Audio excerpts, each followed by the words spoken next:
before you go, Joe. Yes. Comb your hair. If I comb my hair out, Matt, I look like Neil Diamond. It's better than looking like Coco the Clown. Go on, Jez. Lisa's laughing because when we do these, she says it's great. She can go and watch a film or something. And I said, I'll put headphones in. She can't hear anything. She said, yeah, maybe because you've told that story about your old climb on 100 times. Climb on. Yeah. That's a different story altogether.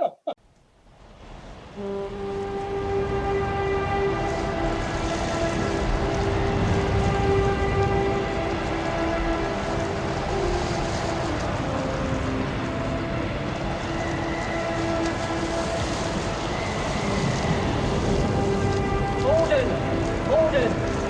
Send Moorhouse to save the house! Come on, the house!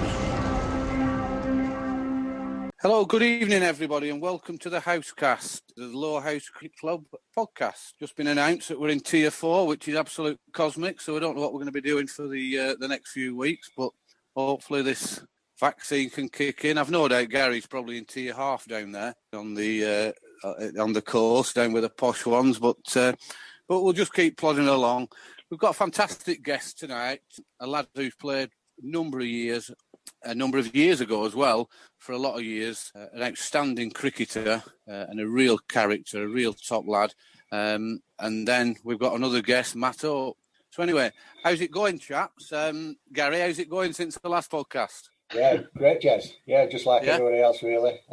Yeah, been out today, got a bit of fresh air up on Moor, a bit of biking, so yeah, grand. Good lad, that's good. We've not got Joe Martini on this evening. It's actually his birthday, so we'll not waste 5-10 minutes of waffling on about what he's been up to in the West End room. But we've got our great co-host on with us again, Joe Beneducci. How's it going, Dooch? All right, Jez, thank you. Good. Any golf going on? No golf, no. No. I managed to have a sneaky outdoor beer at the cricket club on Christmas Eve. We weren't breaking any rules. 6 or 7 of us stood round on car park for Fat Gav's birthday. Oh, that's fine. I actually sent him a message. Okay. Yeah, did he get as drunk as he normally does on? No, he did bring a bottle of Benny though to drink on the car Good park. Lad. Good lad. Regiment. Benedictine on the car park. Yeah, not sure. Yeah, so we'll have to ask our guest if he's ever heard of that before. So anyway, thanks. I can tell you about some other people, but they weren't called Benedictine on the car park. But anyhow, yeah, we'll maybe save that for later, Matt, after I introduce you. So anyway, fantastic. He's a very good friend of mine who we've known each other for donkey's years. He's slightly older than myself. He made his debut, I believe, in 1975, but we'll confirm that when we got him on. This evening's special guest is the legendary Roger Bromley.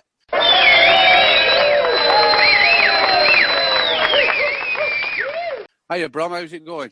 It's fine, except for the lockdown. I'm just as fed up as everybody else. We're very limited to what we can do, aren't we? Yeah, so, it's not ideal. Yeah, it's just walking. Yeah, it's not ideal. No, but it is what it is. Yeah. We can see light at the end of the tunnel now. So. Yeah, I think so. Roger, thanks very much for coming on. I don't know if you've listened to our podcast or have you managed to catch any? Yeah, I have. I really enjoyed them. Very good. Yeah. Oh, brilliant. So you know the format of what we're about, Roger. Yeah. And it's just, let's have a real informal chat, a good catch-up, and let's just share some memories, and let's hope that we can just have an hour's extra jolliment for some of the spectators out there. So am I right, Rog? You made your debut in 75? I did, yeah. I left school that year, and Mick Jones was the PE teacher at Barding at the time, and right. he was already down at Lowerhouse. So when we're coming towards the end of the year, he was asking me where I was going to be playing, and at that time I was just playing up townly with the boys' club and Coldclough Casuals, if you'd ever heard of them, with Arthur Greenwood and Herbert.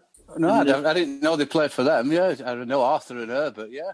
Yeah, well, I played with them. I was only 14 and 15, but it was really good. It was good fun. Yeah. And there was a guy called Alan Whittam at school, who Iggy's related to the Whittam family. Fred was an umpire. Fred Whittam. Right. Yeah. And I was friends with Alan, and Alan was already down at Lowerhouse as well. So I knew a couple of people from down there. I met Stan in the town team, playing for the town team. So I knew Stan then. And so I was umming and ahhing about where to go. And as always in situations like this, I used to finally ask my brother Barry for his advice. And he was down at Burnley at that time. He'd left Lowerhouse and he was established down at Burnley. And I did think they might want me to go down there, but he had none of it. His first recommendation straight away was to go down Lowerhouse. Really? I mean, I was going to come on to that with Barry playing. So you're leaving school, you're 16? Yeah. That'd be about right, yeah? Yeah. So you've obviously played a bit of cricket, and we'll come back to that, Rog, for your earlier days. How old would Barry have been then? He would have been late 20s. Right, okay. Because I do remember, because he played at Lowerhouse first, didn't he? Is that right? Yeah, he did, yeah. He didn't leave actually under Clyde, but he actually fell out with Bob Lord after an AGM. He didn't like the way that Bob Lord had talked to one of the older members. Right. He had a word with him afterwards, and it didn't go down well. So right. It wasn't very approachable, wasn't Bob, on things like that? No, I believe so. Because Barry was a good player. I mean, I played against him only right at the end of his career, but he was a great batter, wasn't he? He got a lot of runs in Lancashire League. Yeah, very aggressive batter. And I used to like people who used to bat that way. Yeah. But when I asked Barry, like I say, he straight away he said, "No, I'd go down to Lowerhouse." He said, "I'm Brian Egan will look after you down there." Like I say, I already knew Stan. Yeah. And the first time I went down was with Alan Whittam, and I just fell in love with the place. Yeah. Everybody made me feel so welcome. Yeah. And, I'm not sure whether there were even a third team then. There was a second team, obviously, and an under-18s, and I played for under-18s and seconds. Right. And it was right at the start of the 75 season when I think a lad called Mark Milner was the captain of the second. And I've got to say that they were mainly the older end, which it was in those days. We hadn't many youngsters, certainly youngsters that were good enough to start pushing for the first team. Yeah. So really, it was only Stan and myself that was in that second team that were quite young, and we both did quite well that year. I won't say I was only young, but I took quite a lot of wickets in the second team, and Stan were getting runs. And eventually, towards the end of the season, last two games of the season, I think it were, I made my debut against Church away. And the last game of the season, Stan made his debut against Enfield, I think it was. So who else would have been in the seconds then, Rog? You know, what were the players? You're right, obviously, it was well before, probably 10 years before my time in senior cricket. But would have been the Boardwells and... Yeah, although they went first team every now and again. But there'd be Alan Southers, Peter Scaife. Right, yeah. Gary's dad. I remember Brian bringing either Gary or Chris to one of the games at Accrington. And Gary would only be really young. If it was Gary, like I said, I can't remember whether it was Gary or Chris. But they were very competitive. You know, they were tough guys. And I know Stan used to have the shit beaten out of him every week. Right, okay. There's an episode in of its own there, bro. They were really fly with Stan. I were really quiet. Yeah. There, bro. Yeah. I'd just sit quietly at the corner and Stan would be really fly. And every week he got battered. So I learned when to keep my mouth shut, really. Because they were bigger and stronger than me. Bigger and dafty, yeah. I suppose it was like as if Ian Wrigley, or would he have been first? Ian Wrigley, yeah, he played. He was a keeper at one time, yeah. Yeah, Pete Maudsley, would he have played? Yeah, Pete Maudsley had been in that team. See, the personnel did change quite a bit, but they were all really, really good people, you know, and I enjoyed that time. But they were really competitive as well. I've got to say that, you know, we weren't the best team in the world by any stretch, and neither was the first team. Yeah. You know, with a poor draw that year. So who would have been the first team that year? Peter Wade. I've got a scorecard up. So yeah, it's Higgy, Mick Jones, Peter Wade, Lofty, Trevor Jones, Mick Clark. Yeah. Mick Clark, right? Okay. Somebody called P. Atkinson open batting. Yeah, he came from Padiham with Stephen G. There were a few came from Padiham, because obviously they thought they'd a chance to play at Lancashire League with us because we weren't that good a side.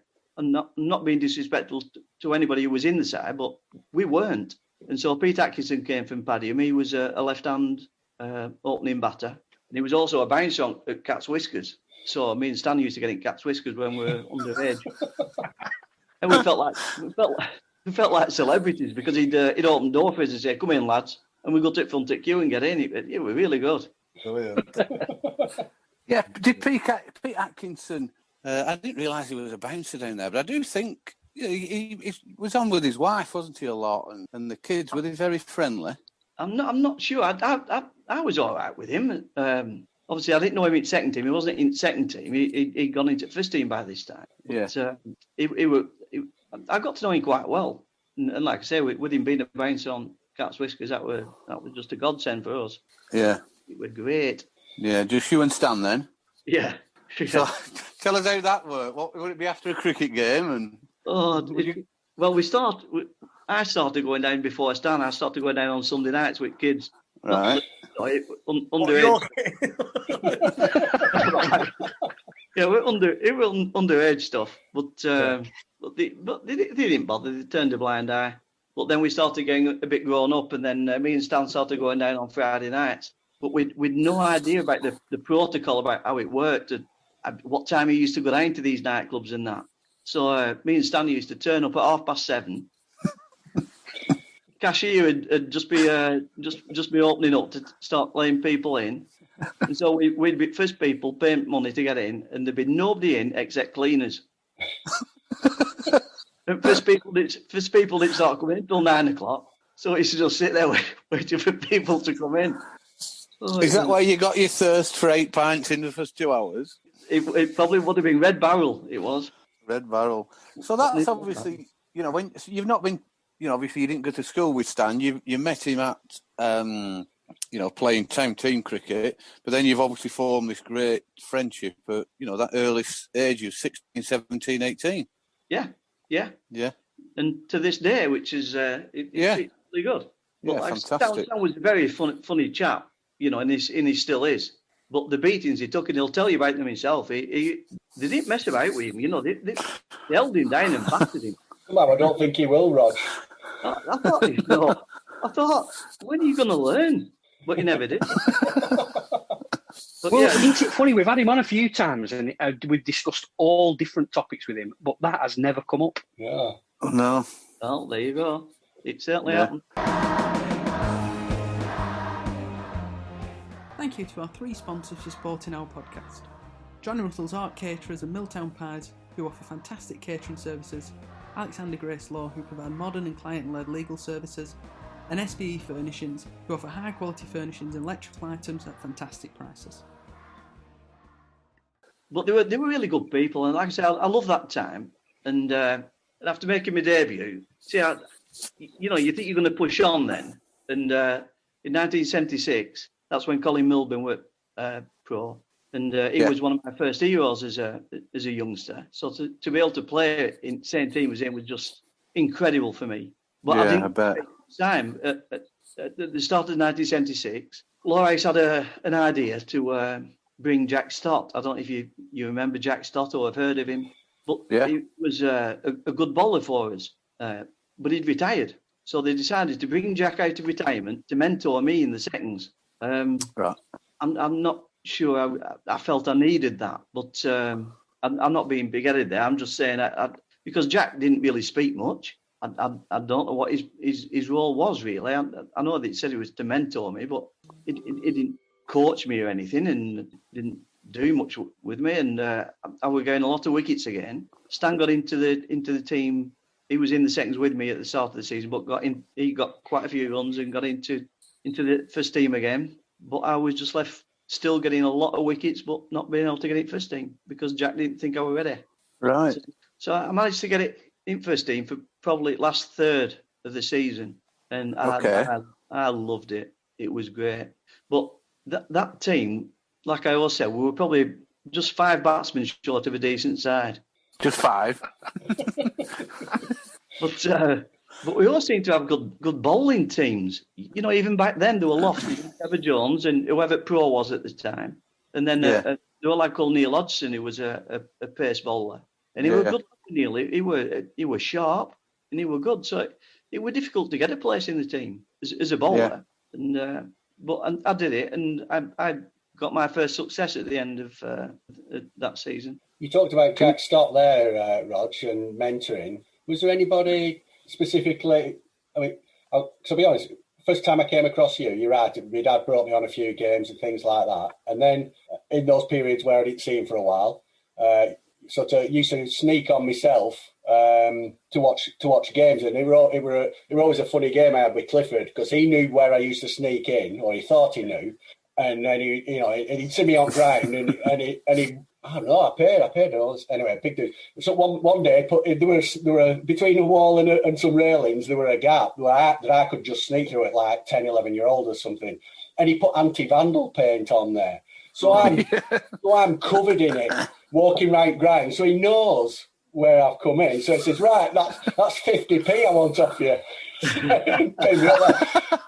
But anyway, to get on to this thing, and so I didn't know a lot of players' names, but your bowling action made you stand out, and and I always thought later on that we wonder whether that would. I don't think we've ever spoke about it, but wonder whether your action were like natural, or whether it had been coached. You'd had a lot of coaching to bowl that way and stuff like that. I never had any coaching actually, Gary. The only bit of coaching I ever had was from Jimmy Armanath, who told me that I dropped my head on delivery, and told me to keep my head up, because if you can't see where the ball's going, how do you expect to know where it's gonna land?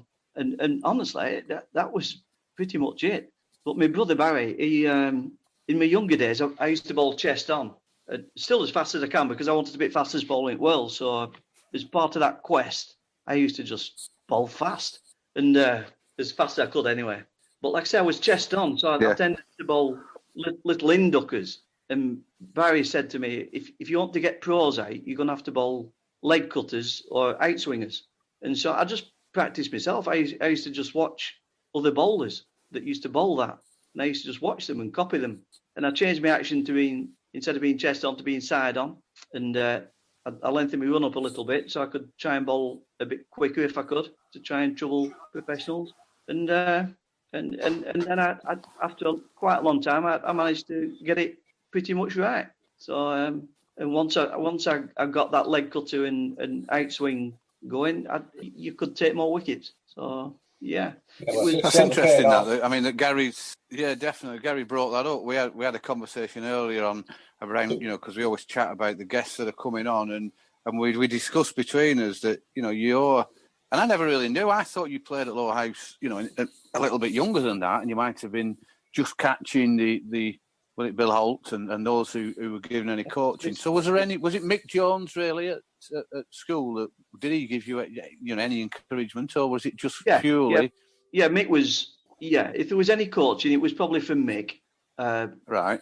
As a young kid. But really, it wasn't coaching as such, as he used to just have me bowling at him for hour after hour after hour. Show me your watch, boy. Yes, absolutely, Gary. Yeah, show me your watch. Yeah.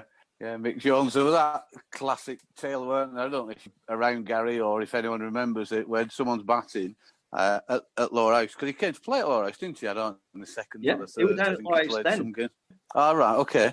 And the batter, he's fiddling about. He's not seen the ball right. There's something just not right. And eventually stops the bowler and said, umpire, there's a little red thing at bottom of the sight screen. Will you let me know what it was? And it was Mick Jones led under the sight screen with his cap on. And umpires asked him, what you doing? He said, I'm just trying to find the red trajectory of the ball. I'm batting next.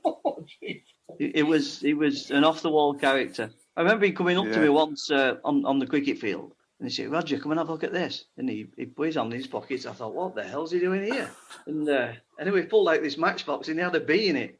He said, it's my pet bee. This was in the middle of a cricket game. It was bizarre. I remember one game, I think it was against Bacup. I can't remember the year, maybe 77, maybe. And we were drawing with Bacup and Mick Jones were batting. We needed one to win with a full over to go and there were 8 ball overs, and he missed everyone. So we ended up drawing the game. He only needed. It was incredible. How can you miss 8 balls? We'll have to have a look for that one. On the tied game, by the way. Have you? Yeah, 76, the tied game. And 143, Baker 143 all out. And we were obviously 143, but for 6. So not only did he miss 8 balls, he still had 4 wickets in hand. And he was on 7 not out at the time as well. So he must have, he'd already, before he flashed at 8 dot balls, he'd already scored 7. Some people so might have said he was known for batting for his average and all, and he sort of he knew exactly how many balls he'd faced, how many runs he'd scored, and how many he got off pro, how many he got off this bowler, how many he got off leg side, how many he got on one side. He were a proper weirdo. Yeah, he was. Yeah, he was. It was a strange character. But it's just, so that's interesting when you talk about Jack Stoddard. He didn't really help because you did have. I can remember that, your action was absolutely perfect. You could get it down to the other end and you could bowl, you certainly bowl your waist swinger and the leg cutter really well and with some pace. So it's quite incredible that you didn't have, you're almost self-taught. Yeah, and it was really. But I did need help from... What I'm trying to say is I needed to bowl from a certain end. And if I didn't... Get away, Rog. Ken, would that have been? And I used to silt like a big girl if I didn't get it. Yeah, well, I was going to mention that later, but... You used to in seconds. Yeah. Late back in the career when Rusty said, just bowl from Park End, Rog. No. Not doing Park that. End? I didn't know we had a Park End. But I always thought that if the slope wasn't with me, then it nullified my bowling. But you've got to take the rough with the smooth. I do get that. Yeah. And it also you get into a mindset, and you're obviously a young cricketer then, and once you get into a certain mindset and you feel things aren't. I can't do that. It's psychologically difficult, isn't it? It is. And I think that was the problem with me, Jess. It was all him. Yeah, because we had many a conversation, didn't we? And I wasn't particularly a bowler when I first started, and in the first, 3 or 4 years of when Stan started letting me bowl, and other people, I would just bowl at any end, wouldn't I? I would just, wherever they wanted me to bowl, I would just take the chance. Absolutely. And I suppose, that's it's just a complete different mindset, isn't it? And that's, maybe something that you can only deal with when someone's particularly young to get it out of them. Yeah. Who would have been taking your end then, Roger, at that stage? Would it have been Lofty, predominantly? Well, more than not, Joe, I did get that end. I was lucky enough to get it quite a lot. But there was one season where I find it a little bit bizarre that Curtis, in Curtis' second season, for some reason, he always wanted my end. Whichever end I were bowling at, wherever, home or away, he would want my end. And I just find it strange. But hey-ho. So, Rog, we established there, self-taught, really good action. You obviously know what you want to do with it when you're watching other bowlers and you want to try and change. We're just randomly going through as Dooch, as we all do on here. I found a game in 76, you're right, towards the end of the season, and you ended up getting 5 for 16. You remember that? Yeah, I do, very well. And, it's strange. Years later, when I was manager, this old couple came up to me when I was walking around at East Lancs, and they came up to me and said, "We remember when you got five wickets against us when you were a young lad." And they said, "I think it was your debut." It wasn't actually my debut, but they said, "I think it was your debut." And after all those years, they remembered that. I thought it was incredible. I can't fucking believe it. Oh. Actually, put it in your collection. Yeah. Can you remember who the pro was for Lancs, Rog? Yeah, I can. Yeah, Trevor Chappell. Yeah, that's right. He's the underarm bowler, wasn't he? Mm. Yeah, you got him out as well. Mm. Well, after that season, so go on. I had quite a good end to the season, and back then there was a game that they used to play at Old Trafford between, I don't know if a lot of people know this, but there was a game that was played between a mixture of amateurs and a host of the professionals for the following season that played against Lancashire at Old Trafford. And they used to have a youngster as 12th man. And after 1976, I was chosen to be 12th man at Old Trafford. Brilliant.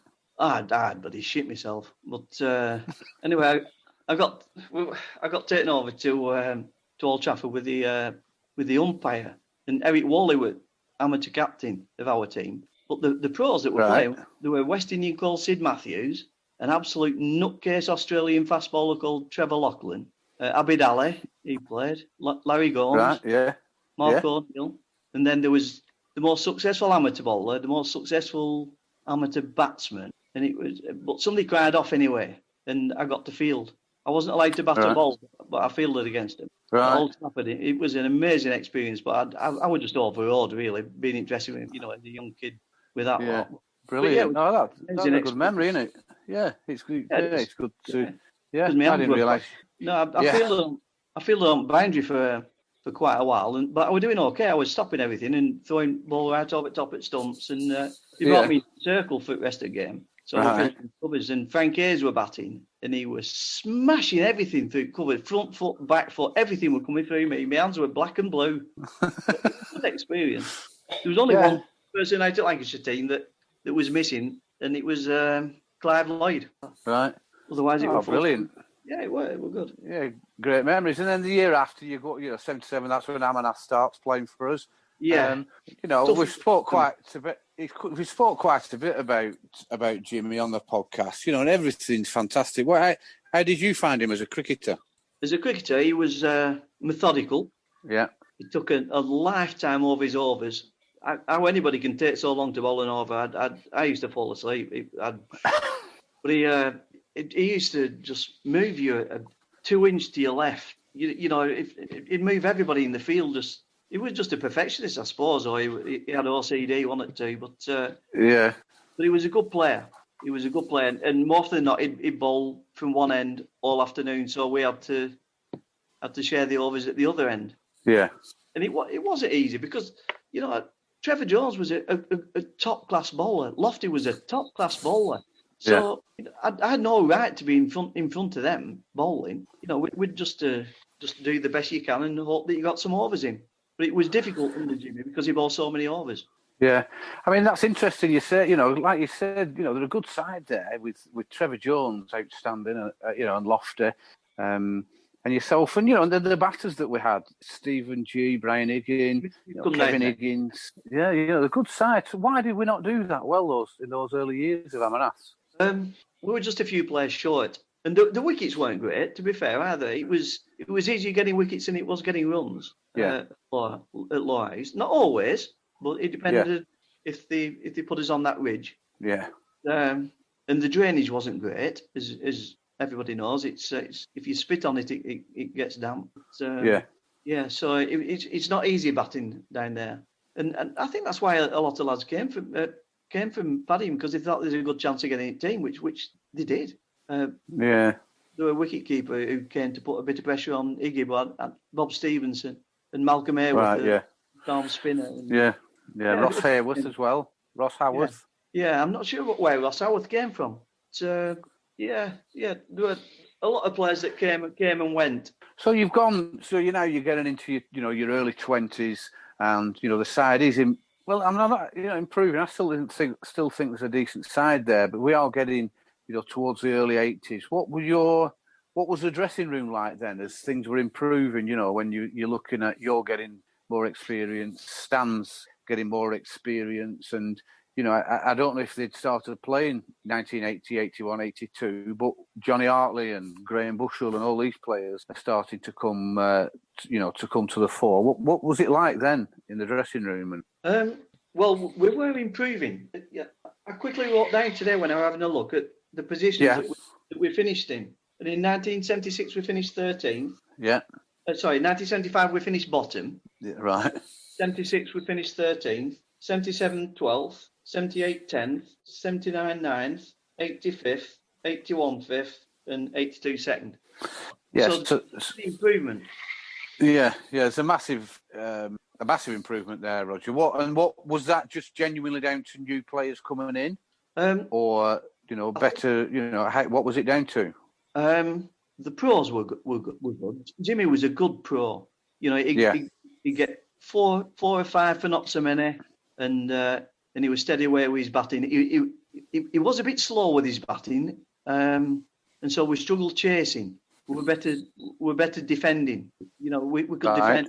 We could defend fairly small totals. But, if we were chasing a big score, we couldn't do it. Jimmy wasn't quick enough, and we didn't have the personnel to be able to do it. But we knew our strengths, and we played to them best we could. Yeah, and like you said, things are improving quite a bit. When did? Can you remember? I mean, I can't find it on here. When Johnny Hartley, got in the first team and started doing well, because he was a fantastic all rounder. 78, he started. Yeah, I think it was 78. Yeah, it was a good. But with John. As good as he was, I think he was using us as a stepping stone. I don't think Lowerhouse were ever going to be a long-term thing with him. Right. Because he used to iron Allen to death to put him onto ball. Because he wanted to get his wickets to move on, I think.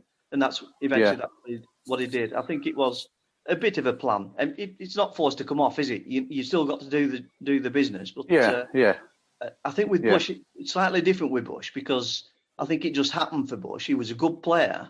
I'm not sure whether he actually planned on trying to be a pro or whether it just happened because he was good and he did well at Lowerhouse. But he went on to pro as well, as we know. But two really good players. And they were both all-rounders, which makes a heck of a difference. Yeah, without doubt, yeah. So you moved on to, to get to the 82 season. What's your memories around that, about how that went, how we managed our, quite a decent, successful season, albeit we didn't win. Well, once again, I had a look at that today, and in that season, I think we lost 5. But we lost to Tomedin, home and away. Right. Which it seems a bit strange when we're doing so well to lose. They weren't a bad side, but we. Yeah. But why would we lose Tomedin? I can't really remember why. But, and then Church. We were chasing 189 and we got 187. So we're 2 runs short at end in that season. Yeah. We lost it by 1 point. Yeah. Yeah, that make all the difference, won't it? Yeah, with the game against Rottenstall, weren't it, where we had to get the bonus point. Yeah, and we finished third bottom as well. Yeah. It was really frustrating, Joe. And maybe nerves were beginning to show. I don't know. But, I remember the game at Rottenstall, and then it was mass panic in dressing room before people were going out to bat. Right. No, it were. Yeah, I can remember that. It were just panic. Really, we didn't have any. What had happened? We were chasing a score, and basically people were running themselves out, and it became a bit of a fiasco. Really, Joe. We should have won, but we didn't. And Burnley beat us as well, and that were hard to take as well. But so, did you not need to beat Rottenstall with a bonus point? That was last game of the season. All right, so the first game you played them. Yeah. Rottenstall away. Brom's on about where they should have won. Right. Are you aware, Dooch, what happened the last game? Have you seen the scorecard? I've just had a look at it now. Yeah, I didn't know before. I knew we got close to winning the league that year, but it's definitely worth talking about. I've just looked at the scorecard now. Yeah. So going into that game, I mean, they're top, we're second. It's tight, but what did you say, Matt? We had to win with a bonus point to. Yeah, they were different. 5 points for a win, 1 if you bowled them out. Yeah.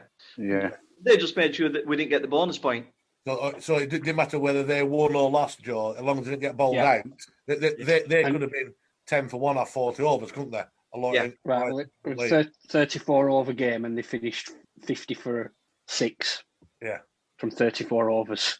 It's pathetic, isn't it? It is. I can't remember it being that bad. I really don't know if I'd have been able to tell me nerve for 34 overs. I know. No. I think it was on Iggy's podcast where he spoke to Brian Payne, who was their captain at the time, and he said, if we'd have got you down to 9 down, would you have declared? And I didn't speak to Brian Payne, but apparently he wouldn't answer. So the chances are that he would have. Right. Well, I think the rules have changed now. I think if you declare, You're you effectively you forfeit your remaining wickets. Yeah. So you're effectively all out. Points-wise, yeah. No, But it's a bit outrageous, that, isn't it? It was our pro, Rog. Jimmy. Evan Gray. Evan, of course it was, yeah. His figures, Matt, that day: 17 overs, 9 maidens, 5 for 20 from 17 overs. There were 17 8-ball overs. Yeah. And 8-ball overs as well. 5 for 20. Yeah, quite tidy that. So they just weren't playing. No. You just have everyone right back. Yeah, we did our best, obviously. Also, to get 6 down when they're not trying to score a run is a decent effort, isn't it? Yeah. But it's difficult because they were good players as well. You know, it's not like they were duck eggs. Yeah, because they won the league, didn't they? So they were up there. They were the other best side in the league, weren't they? Yeah. I just noticed Pixie got stumped for a duck. Well, when you're trying to not get out, you just get his. I didn't know he played that game. I'll ask him about that next time I see him. Yeah. Nelson. He went from Ronstall to Nelson. The guy that you know. Phil Pickles, yeah. Yeah. All right, was it right? Right. Yeah, I worked with Phil. Yeah. Yeah, I had to get. I can imagine Stan. Is that right? Now Stan's here, and you don't have to score a run to win league, and you get stumped. Jesus. Yeah, they had Franklin Stevenson. Yeah, we get bollocked, or we'd got bollocked, didn't we? If you were chasing 450 and got stumped trying to hit one over at top. But if you don't have to score a run. Yeah, when there are only one over left. Yeah. Oh dear. Yeah, brilliant. So Rog, you've been through that, the good era there of, a good side, which unfortunately broke up, 2 or 3 years after that for various reasons. Have you any memories about as you went through the 80s there and you're becoming extremely established before we bring Matt in and start getting it back towards the 90s and 2000s? Well, Gertie, I've got to say, was an amazing... Go on, Rog. You carry on, I just need to go... Yeah, you fell off your chair, Matt. You fell off your chair. He's probably ran out of beer, I guess. Oh, that very 4 Stella just disappearing. Weren't he eating them? Go on, Rog. Yeah. When Curtie came, his first season was a little bit difficult, but his second season he was absolutely awesome when he hit all those sixes, and he was fantastic to watch. I've got to say, he was amazing to watch. I think he got 70 odd wickets as well in that second season. And to me, I remember one game, Jez, and you'll remember it, when he brought you into short leg. Yeah, against Todd. Yeah. And he pitched one halfway down track. The bloke pulled it right onto your forehead. Yeah. And I was so angry. I ran up to him. By the time I got to him, I couldn't think of what to say. And so I just ended up saying, "Do you realise that we're supposed to be going to watch it swells tonight?"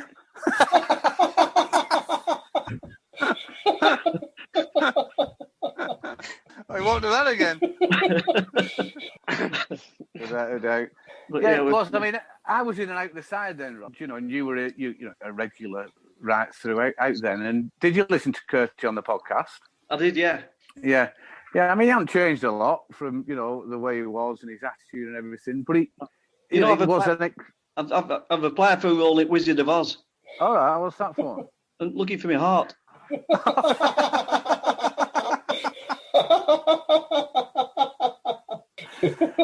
Oh yeah, that was He was going on describing various people. Yeah. What did they say? Roger wasn't very brave. It was what he said was that Andy McNicholas were really brave and that I didn't have a heart. Yeah. And he said if Andy McNicholas had my ability and I had his heart, what a player would be then or something. Right. Yeah, he did. Yeah. Oh well. Yeah, did you want to listen to that, Matt? I know you did crack. He hasn't changed a great deal. No, he was a fantastic batsman. The playground did them over. Yeah. I think. Yeah. So then, as Rog, you know, one. Sorry, Jez, can I just ask one? No. Yeah, go on, Dooch. 83. You had five wicket hauls in 1983. We finished fourth. 47 wickets you had. So that was your most productive year. Is there anything that stands out from that year that you remember, or can you put that down to anything? Were you getting more overs? Yeah, quite simply, yeah. Yeah. I think like anybody else, if you're not bowling week in, week out, and then suddenly you're throwing the ball, it's not easy. If you are bowling week in, week out, you get into a rhythm, and you just bowl better. It's pretty basic, really. But especially under Jimmy Harman, I wasn't bowling regularly, and you might go 4 matches without bowling, and then suddenly they throw you a ball, and it's not easy. But then I was, I think John Hartley had gone by then, and Bush had gone, so there were more overs available, and that's quite simply it. Pros were spinners as well, weren't they? Evan Gray, Curtis. Yeah, which helps as well. Yeah, saying that, Roger, I wouldn't. You look at the average there.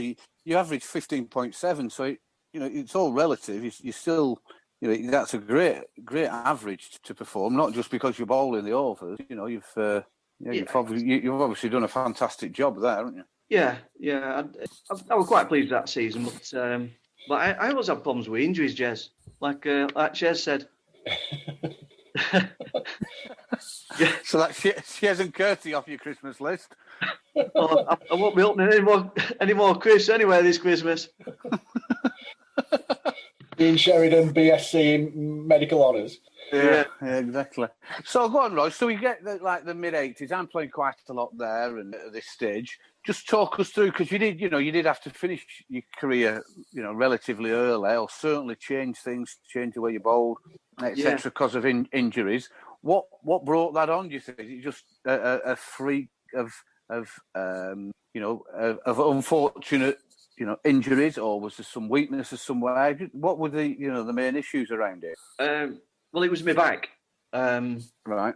I'd had trouble with my back since I was 17, and so I learned how to bowl with it really, because I couldn't manage it.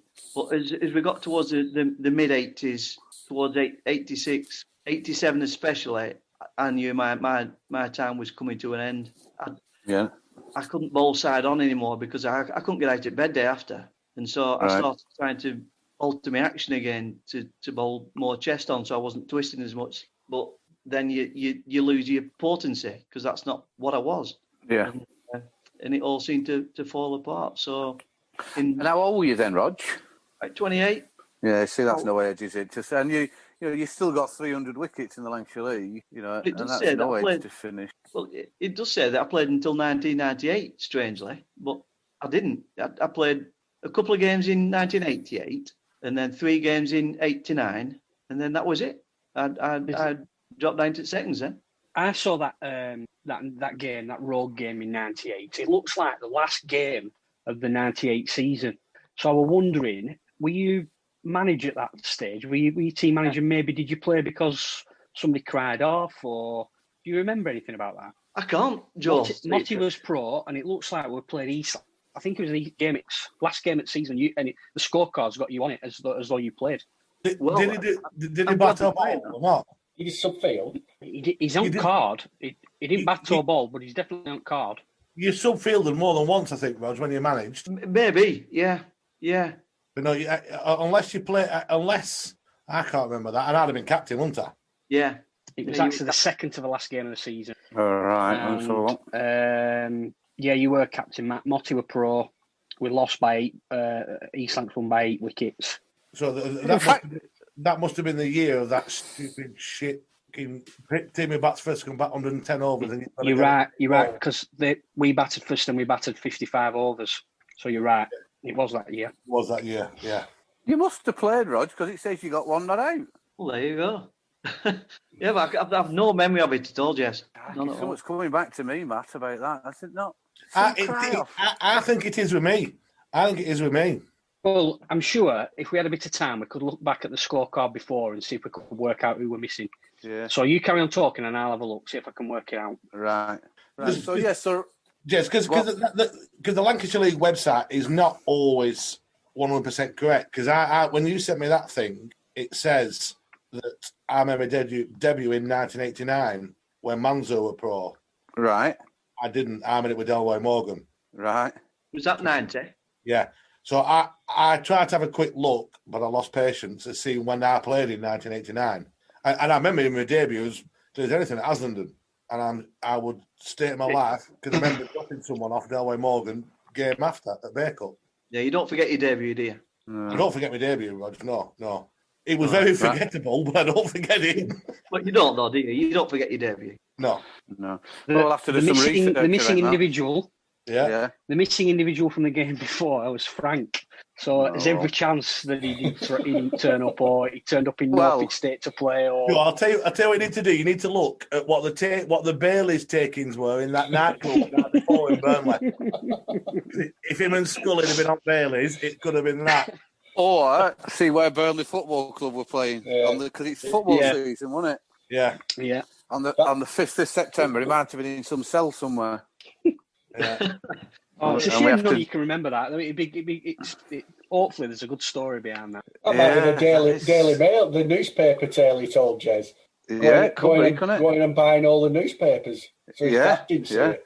Yeah, didn't see that he'd been locked up. You know, he were in the centre of a photo, weren't they? Yeah, in a melee. Yeah, in a melee, yeah. So, Rog, you've got, you're not even 30, and then you're struggling to get through those, through those long spells, and the end is now. That's when. So then we've got Matt coming through the ranks. What were your memories, Matt, of meeting up with the likes of with Rog? Because I remember you two being quite close, and I remember Rog helping you out a lot. What can you remember much about that, Matt, when you were coming through? Jez, absolutely, and I'm not blowing smoke up Roger's backside because he's on here. But when they say that he got Jack Stott in, or him, then Roger did everything and more to me when he was in the second team. I think it helped probably being your little brother, his friend. You know what I mean? So I'm coming through. Roger's been a great player. I've watched him probably every first team game. You know, when I've been there watching him, looked up to him, thought he was a great cricketer. You know what I mean? One of them that if I can do half of what Roger Bromley does, and then I'm playing the second team with him, and he's there, stood at mid on and mid off, and just amazing, just brilliant. Yeah, but not just anything else, Jez. Roger taught me more, and that's what I find hard. And I know Roger got some stick about not wanting to bowl for the park end, and Curtis saying he's got no heart. But the way he taught me about the game and the opposition, and not just to bowl that perfect ball that got them out, was so valuable. You know what I mean? And it was more of that than anything that say, look, Matt, you can see what he's trying to do now. And I was a bit like you, Roger. I still wanted to run up and bowl as fast as I could. Yeah. And still thought I would want to be the fastest bowler in the world. But then you and Rusty to a lesser degree, because Rusty was great and he was in the same side. He was very good. Yeah. And you would, but from a bowling point of view, you would just say, Matt, just look where he stood. Look where he's trying to hit you. Look what he's trying to do. Put him here, put him there. Bowl it here, bowl it there. And that more than your head's dropping, Matt, get your arm up a bit more, do this, do that, do the other. It was more the game management that Roger brought to me than anything else. Yeah. It was brilliant, yeah. I love my time at second team. Absolutely loved it. Yeah. It was. Yeah. Was that a big call for you, Rog? Pardon? Was that a big call for you, because a lot of players, and I'm included in this, I'm not sure I could have done that. I mean, obviously I wasn't, I was finished a lot later than you were, but I just never appealed to me. Was that a big call for you to make that decision? Right, I know I'm not going to play in the first now, but I want to go in the seconds and enjoy it, and secondly, give them something back. That was absolutely my intention. And I was a lot younger than you, Jez. If you'd have gone in seconds, you'd have been a lot older than I was when I went in seconds. So I still felt I'd more to give, but in a different way. And I felt I needed to give something back. And it's nice of Matt to say that I did help, because I really did try to help the bowlers. Not from a coaching point of view, because I wasn't a coach, but more from game management. Yeah, just thinking about the game and thinking about the batters that you're bowling at. And I'm sure Paul Stanley will say the same. Paul Stanley was a touch younger than me. Yeah. I can remember Paul, and I'll never forget a game, Roger. And I won't name the bowler to see if you remember it. And we were playing against someone, and we were bowling them out. And me and this other bowler were bowling, and we were bowling them out. And I think it went 1 wicket each, 2 wicket each, 3, 4. And then he went and got 5 before I got my 5 for. and the seconds. And Roger came up to me and said, so-and-so just said he's going to get 6 and you're going to end up with 4. Right. I got the wicket, went up with 5 each. Can you remember that other bowler, Rog? No, I've got to say no. Left armour? I was going to say Ryan, but I weren't 100%. No. Derek Lenage? Oh, bloody hell. All right, yeah, blast from the past. Good grief, I've forgotten all about that. I'll mate. never forget that. And you Yeah. came up, and they were about 40 all out. And I think we batted first, so we'd won it, weren't it? But right, you came on that, Yeah. just what he did, it didn't matter. He just said it. Yeah. You're not getting 5. Yeah. And little things like, I don't know, there was a lot of joking in that and a lot of things, but just little things like that were brilliant. I do remember. Yeah, I don't know when you're a young player. Yeah. I do remember once. So would you really said it, Roger? Or was that just a plant? What was that? Sorry, I missed that. Derek had never, Joe, I don't think Derek spoke that many words all Would he- season. No. Right, okay. I would be. So he'd not said it. Roger just pulling your strings. Yeah, if Yeah. Derek would have said anything along those lines, for Roger to come and tell me that was Roger doing what he came over there to try and encourage me to get the last wicket. Yeah. Probably because he was bored and he wanted to pint with me. But that time was brilliant. And there's another one classic that as soon as we said that Brom's coming on, and before we talk about the going into when you helped me when I was 15 captain, batting with Brom as well, because I still knew which end of bat to hold in them days as well. And we played at Cornwall. Roger used to bat in top 5 or 6, because the good thing about Roger, and so did Keith, so did Rusty. Rusty used to open batting all the time, didn't he, Rog? Yeah. Every game. They weren't in there to bat at 11 and not do anything. They did there, and they played and held their own as players, but also brought on all the youngsters. We were playing at Cornwall, if you remember, Roger. Lovely day, and we're chasing quite a decent total to win. And I think I'm batting with you, and there weren't much. I think you might have batted at 7 or 8, or now at 6 or 7, something along those lines. Yeah. And Keith were on the balcony, and I run down wicket to a spinner and smacked it back over his head for 6. Exactly the same ball, did exactly the same, but didn't hit it properly and just fell short at fielder. So Rusty stands up and bellows on the balcony, "Roger, calm him down." So Roger's now on strike. Next ball runs straight at wicket and smacks blow back up into bowling green. So you can see Rusty just stood on the balcony with his head in his hands. But we ended up. I do remember that. Yeah, we ended up winning the game, but that's just what it was like. It was very, very good. I do remember one game, Matt, when I don't know if you were playing this game, but it were Nelson away, and I was feeling it mid on, mid off to Shez, and Shez runs up with his first ball and fires it right over the top of batter, right over the top of Iggy, and it goes for 4 byes. Well, I just clapped my hands. Come on, Shez, forget about it. Next ball. On the spot, lad. Next one was flying out leg side. Iggy misses it. Batsman misses it. 4 wide. This time I said, "Come on, Shez, now pull yourself together, lad." He did it for 2 more balls. Another one went straight over the top of Iggy's head, and then he just turns around to me and says, "Brom, I've got the fucking yips." I didn't play much in seconds with Shez. No. And there was nothing. By that time, I was doing the dying fly.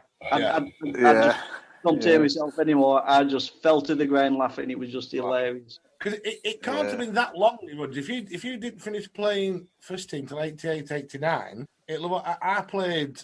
I remember debuting 90 first team, but I was probably more of a regular from 92 onwards. So we can't have had that. And I did play in first team in 91 once, but it seems as though you were in seconds with me for like 2 or 3 years, but it can't have been. It does seem like that, doesn't it? Mm. So, in saying that though, Matt, I only played 2 games in 88 and 3 games in 89. The rest of the time I was playing in seconds trying to...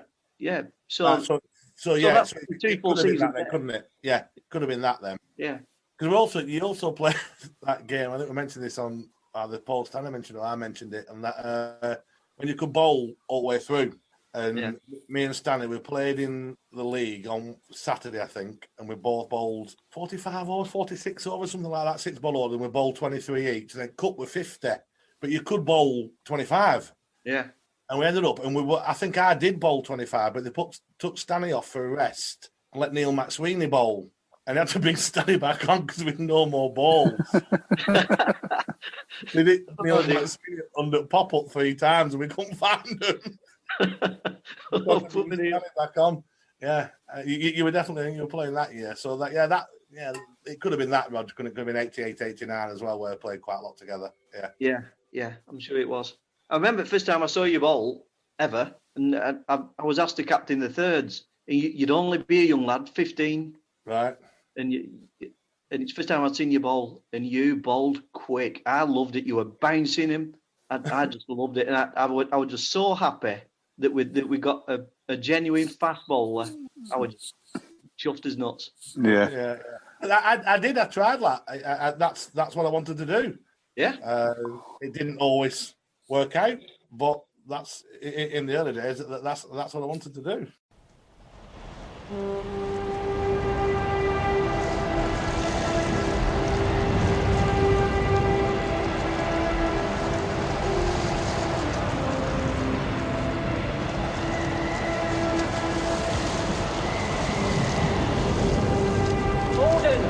Gordon, send Moorhouse to save the house.